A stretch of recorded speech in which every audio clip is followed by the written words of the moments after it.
82.5 గురించి తెలుసుకుందాం మనం. 82.5 అంటే ఏంటిది? ఇండియన్ స్టాండర్డ్ టైం గురించి మనం చెప్పుకోవడం జరుగుతుంది. 82.5 అంటే ఇండియన్ స్టాండ్ టైం గురించి తెలియజేస్తుంది.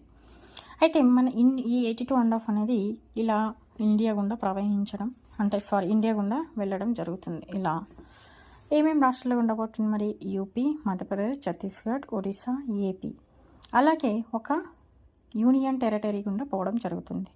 సో మనకి ఎన్ని రాష్ట్రాలు టోటల్ అంటే 5 రాష్ట్రాలు, ఒక కేంద్రపాలిత ప్రాంతం. 5 రాష్ట్రాలు ఏంటి? ఇవి.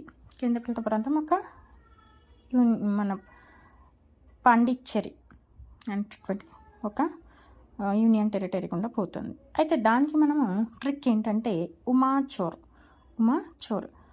యూ మీన్స్ ఏం తెలియజేస్తుంది? U means UP, M means Madhya Pradesh, A means AP, and CH means ఏంది? Chhattisgarh, O means Odisha, R means Pondicherry, లాస్ట్కి ఇర్రి ఉంది కదా చెరి. ఈ ఉమాచోర్ అనేది ఉమాచోర్ అనే వ్యక్తి 5 రాష్ట్రాల గుండా ఒక కేంద్రపాలితం గుండా దొంగతనానికి బయలుదేరిండు. సో ఈ 82.5 యొక్క కోడ్ ఏంటంట? ఉమాచోర్. ఇది గుర్తుపెట్టుకోవాలండి.